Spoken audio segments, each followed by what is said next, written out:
Hi everybody. Said I was live. Hi everybody. It's just the third times.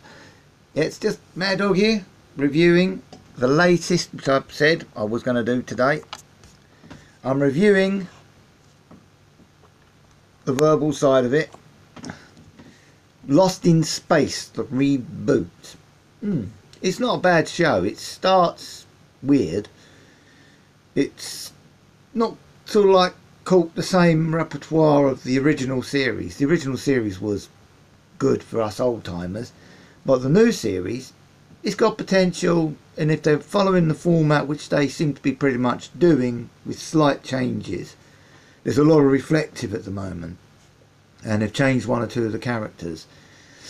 I'll explain that more later. And what it is really, it's basically the Robinson family are out there. They're with a whole load of other, they call the ship Jupiter 2, Jupiters, and they're on a launch to go to a certain new solar system to colonise that part of space, which is pretty much what the original one was, but there was only the one Jupiter. This time there was a fleet of Jupiters doing the same thing. Now, there was an incident that took place on their main station of launch and caused the station to explode and collapse, and well, basically ended up demolishing all of the fleets of the Jupiters with exception of two. You say two, how come there's two? Well, one got broken with a character that I was surprised hasn't materialised yet. More about that will be in the later reviews if I do more reviews of this new reboot. And a new character changed. One for us old timers was one Zachary Smith, was a mad doctor who commander and chief, whatever you want to call it, who including the movie did the same thing. Ended up hitching a lift on the Robinsons' Jupiter 2 ship. Fair enough. That was how it was. Now, nope. This Zachary Smith isn't Zachary Smith. It's another character who's taken a Zachary Smith's identity. And it's not a man, it's a woman. Wow. Not only have they done it with Doctor Who, that's a bit of a pun of stealing ideas. Not only have they done it with Doctor Who, they've now done it with Lost in Space Reboot. And they've changed one of the daughters. You'll have to watch that, because I don't know how to typically put that in, because it wouldn't be interpreted as the way I'd like it. It's not meant in that term. But no, other than that, let's tell you more about the show. Well, the show is, they've crash landed in frozen ice.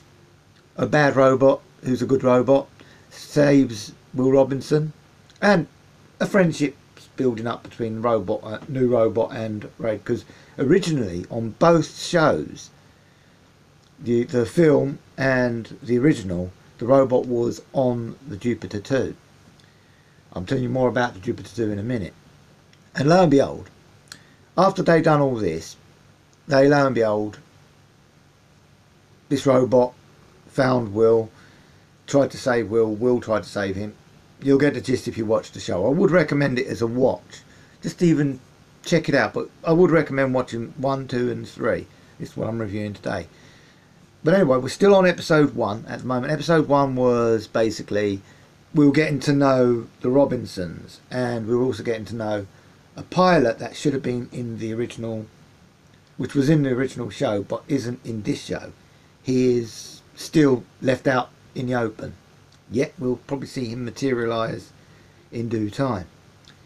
From that, we then now go to episode 2. Episode 2, now we're seeing more of the Zachary character. Zachary character, she and this pilot are survival, whilst Will and the Robinsons, and the robot to boot, are manifesting their way of survival and trying to get on with as much as they can under their circumstances. So anyway, we're moving along. There were a great deal happened in episode 2. I wouldn't say fantastic. A few little touch things of more background of the robot, and that it was called Infestation, episode 2. What was that episode? Yeah, no, episode 3 was Infestation. Now we're on episode 3, and I'll still tell you more. I'm racing it through because I don't have a lot of time, and I don't like boring everybody too much with shows without showing the evidence. If you've got, but I would recommend it. It's not a bad view, especially for those old timers who are still out there who liked the original series. This one is a definite one to watch and have your take on. But anyway, Infestation. Now we've finally found the Zachary character, Will, robot to boot, and the 3 daughters, the 2 daughters, and obviously both the Robinsons. Now they're on a fight or survival. They're trying to get their ship out of an iceberg because they crash landed in an iceberg which was crushing the ship. Now the infestation was things like eels. These eels were draining all the fuel from their ship, the Jupiter 2. Now let's talk about the Jupiter 2. Talk about copycat. In a degree of most definitely copycat, with maybe the exception of the front.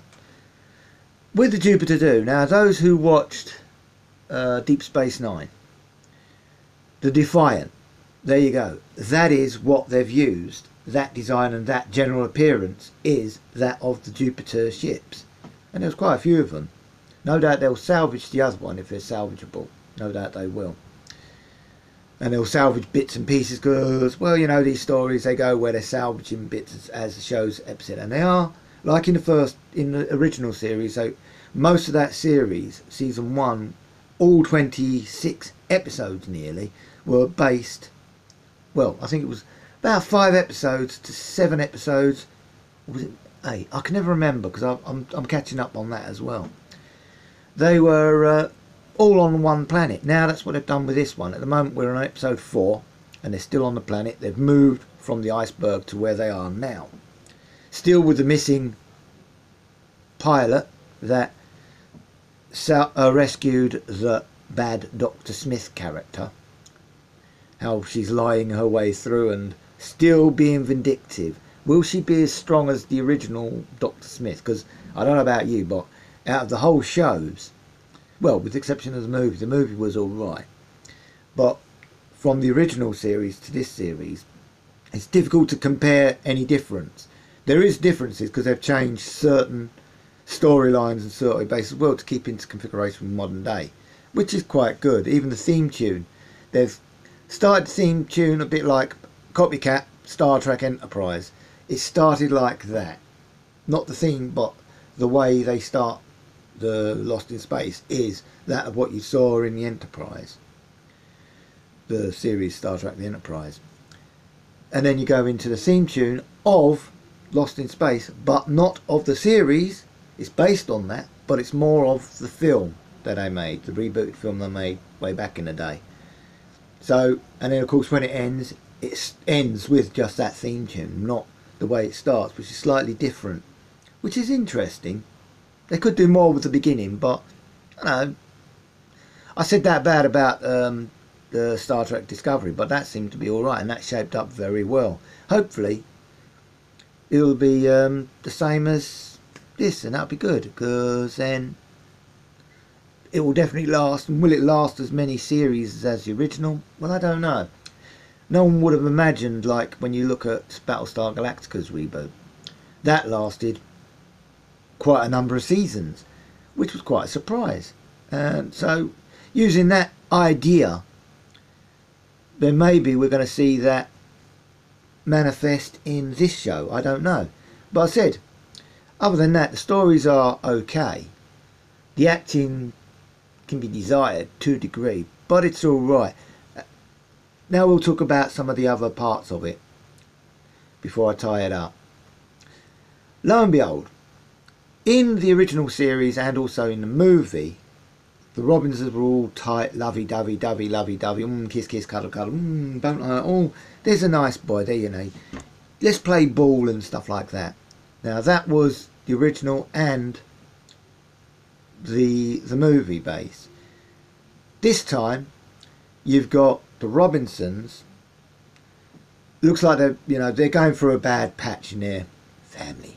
He's left the wife looking after the 3 children, modern day touch, for a long time. He's come back because he was away. He was a career man, kept coming, going, coming, going. So he never really had a strong role in bringing up the children. Now they're actually touching this, and this is what's a good thing. They're actually touching this because he's trying to get to re-know his children again. Now that is a very nice touch. And the children aren't responsive that well because, yes, they hate their father for leaving them many times as he has done because of his career. And they're forced to go into this program, and they're all smart cookies. So yeah, he's reflecting now on how he is becoming. No doubt we'll see more of a reflective. We've seen the reflective of when the Robinsons started. We've seen the reflective of the Zachary Smith character, the one that ain't Zachary Smith but another criminal of such. So we're seeing how their touches are. So bearing in mind, now we've still got to see, does that pilot rematerialise, the one that saved her, and we're going to see, will we see more of the storyline to do with the father of the Robinsons family? I don't know, but they're still not lovey-dovey, which is a good stronghold, and I think that's going to carry this show for a while. If they can carry on with that theme, the producers with respect and the directors with respect, and of course Irving Allen's concept. Great man, great author. I'd have loved to have been alive. I'd have loved him to have been alive, and I'd have loved to have met him because I thought he was quite ingenious with his ideas.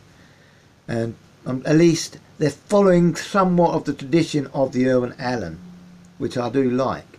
But I said we can only but see how the show materialises. I think it's going to go moderately far, and hopefully they don't spend too long in each planet, because that's where it can go wrong as well. And let's see more of the Robinsons trying to bind and repair what broken relationships are. I mean, they're going to be in there for a long time. They're lost in space after all. That's what the show's called. You got to make do with what you can make do with. So it'll be interesting. But I still think we need to watch the Zachary Smith character. She's got other plans, I'm quite sure of, as they've started making that pretty clear in episode 2 and also in this episode. There's more going on with that character, and we're going to see more strange stuff going on with that character as well as the robot than we originally saw. The robot is quite a good robot. I like him. The technique is good, what they're using with him. He don't say much, just Will Robinson, danger, what you used to hear him with the original robots. But anyway, that's what I'm going to say on that. And thank you for viewing. Hope you've enjoyed, and always subscribe. I'll keep you more updated later on in the year, or later on in the months to come, if I carry on doing the review of Lost in Space. If you like it, give me a thumbs up and spread the word, and hopefully I'll have more to provide to give you more of an insight for those that haven't seen Lost in Space yet. Do, it's a good show. It's on Netflix. Yep, I'm advertising Netflix, but it is good. Sky, you're missing out. ITV, you're missing out. Netflix, keep the good work up. And I enjoy the show. I hope you carry on with the show. And you certainly do entertain me a lot. And it will entertain you, for those who view and were sci-fi fans. You'll definitely, this is one you must see. It is very good. It's very entertaining. And hell man, you will enjoy it. So again, thank you very much everybody for viewing. Hope you've enjoyed this show. And please subscribe. And pass the word. Don't be shy.